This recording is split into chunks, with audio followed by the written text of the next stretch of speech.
What's up, guys? Incanel here. So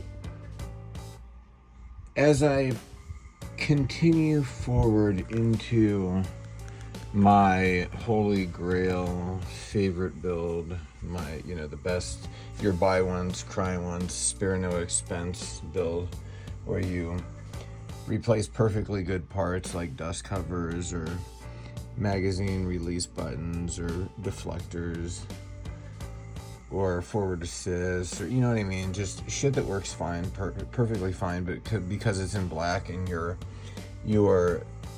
sort of theme behind your build is to do an all flat dark earth, or like a 20 or 50 shades of flat dark earth build.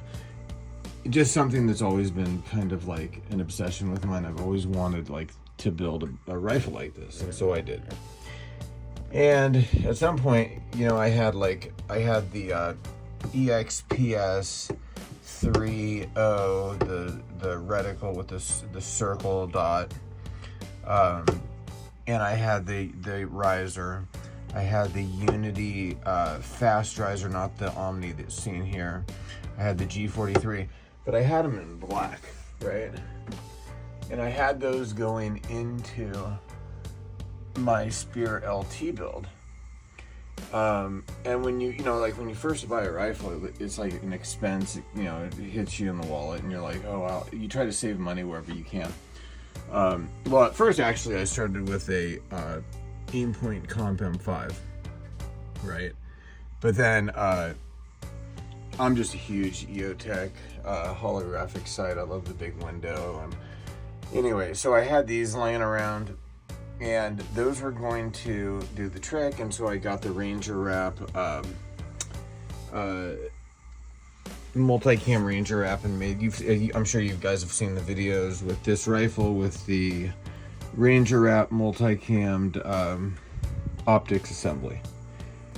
And and then I got to the point where I had done all the upgrades as far as I could go. It was like you get to the point where there's nothing else to buy. I switched out my polymer SC irregulars or irregular defense, depending on who makes that. The polymer M-Lock slot cover guards, and bought the G10. Which is it's like a fiberglass cloth and acrylic, like a liquid acrylic textile. It's like you pour the liquid textile over layers of fiberglass cloth. You let it harden, and then you have a block, and then you can CNC machine out these anything, right? They're great for like doing things that require waterproof and that are pretty much indestructible as far as chemical. They resist chemical. They don't transfer heat, so they're great at like making grips for pistols or whatever. But they also are great for slot covers because, first of all, they have the strength of steel. You know what I mean? And they're super thin, right? Whereas the other bad boys, let me see if I can show you what the SC regular ones look like. They're just these big janky things, right? And if you can see, they're just like gnarlier.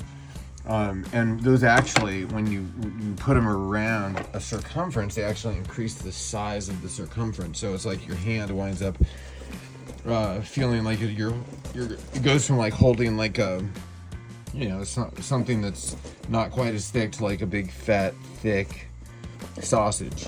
You know what I mean? But anyway, so that's the G10. So my point is that I also had like the HRF button, like for the end gall button. Just different things, you buy. I didn't do a whole lot of like buying things multiple times. Actually, I didn't buy anything multiple times. So like I said, I went into this build and did as much sort of transferring or using things that I wasn't using or sitting around. The EOTech optics system that I had was available, so I threw it on. I also had a Radian Raptor charging handle in black that's now back on the Rattler, right? But you know, as you're going and you this is like this is my build, right? This is the gun that like I'll sleep in bed with.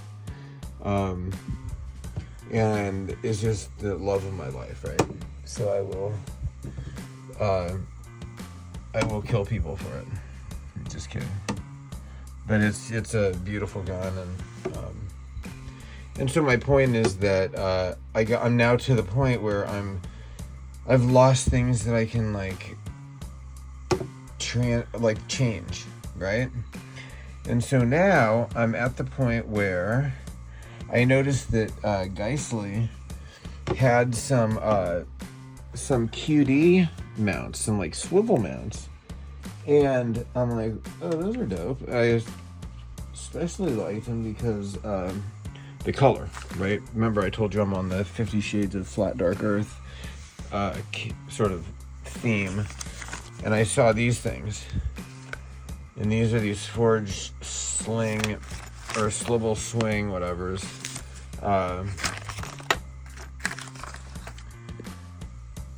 Blah blah, lightweight, heavy duty sling, swivel option, standard QD configuration, makes it compatible with any device that accepts QD accessories. About a half ounce and is about half the weight of similar steel QD sling swivel assemblies. Is forged from 7075 T6 aluminum, which is the same aluminum and manufacturing process used to make mil-spec upper and lower receivers. Process allows for this swivels thing to be very strong and can withstand pull forces of 800 pounds. Okay, so my point is that these things are pretty gnarly, and compared to like the typical, so you get one of these and you get like it sort of locks in, but then you only get this way, right? You only get sort of this backwards and forward as it pivots around here, right? Boom, boom. With this, you get that, but then you also get this sort of twisting. So they're normally they're about twice as much as these regular QD attached swivel deals, whatever. But I found them on sale, and I got them for, I think they're $18 a piece from Geissele during Memorial Day. A couple weeks ago I ordered them, along with some replacement springs for my trigger, for my Super Dynamic 3 gun trigger. I've got the light competition spring on it. It's beautiful. It's like super lightweight. It's got a sort of a hybrid 1-2 stage trigger. It's got like a rolling brake on it, or the wall it's sort of like a rolling wall before you should break the shot. And then the take up, the reset is like so minimal that if you've got like high twitch capabilities in your fingers, dude, you can run this thing like a straight full auto machine gun. So anyway, so my point is my point is that with this gun, with this rifle, with this build, and I'm not sure if I finished the story, but anyway, so a couple weeks ago, I finished finding and swapping out all the little fire controls and the safeties and doing all the things, and I painted my little deal with some Cerakote, right? Baked it in the oven, did it the whole but did it like multiple colors from different angles. It's like sort of You got a brown sort of there, and then you get a kind of a green, an olive green here, and then you get a darker like army green. Then you have a light tan on the back on this other side, like a dark back here. It's like a nutmeg. And yeah, so I'm just like basically I'm just doing little tweaker shit to like be so I don't even know the word, just it's like being very picky, you know. I used to be a finished carpenter, and so I would equate this to doing like the trim work, you know, like quarter round, or you know, the shit that you do along your floorboard, or you know, with cabinets, all the different edgings you can do and whatnot. So that's basically where I'm at with this rifle. So I think I'm gonna put it on this sling. This is the irregular defense sling.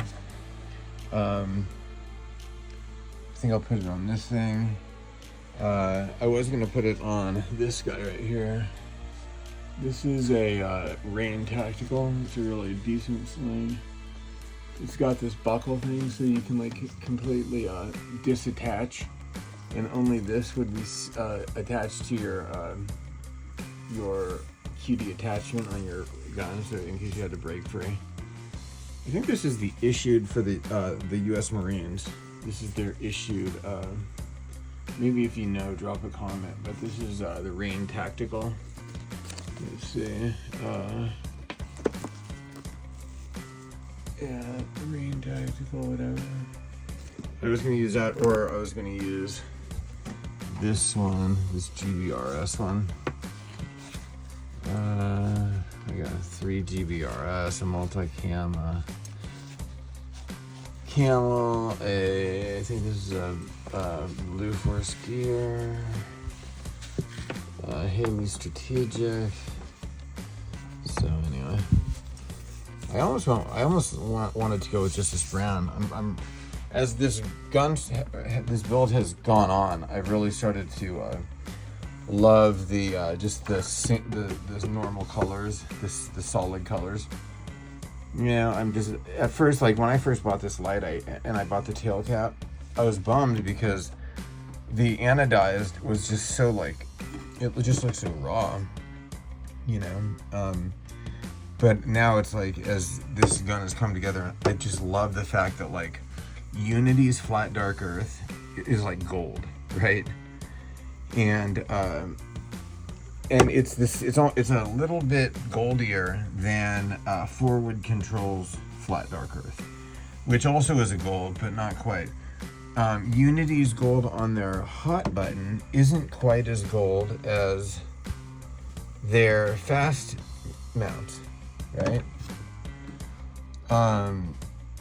This anodized flat dark earth, or I guess would be tan for Surefire, is about the same as the EOTech, right? And about the same as the anodized as the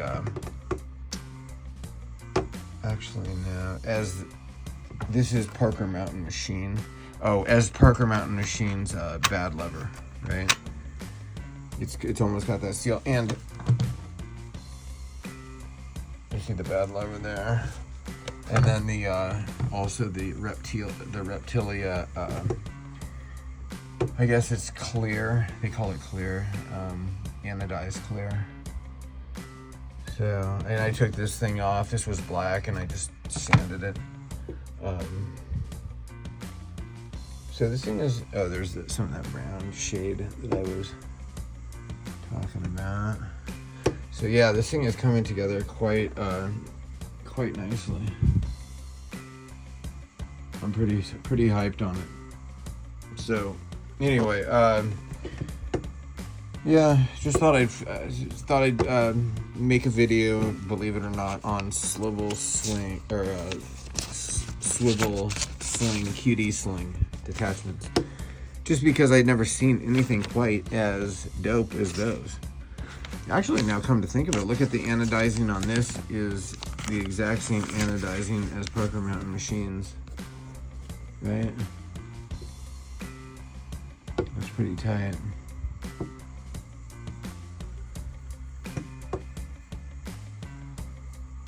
Anyway, so that's it. Okay, I'll be back when the sling's set up.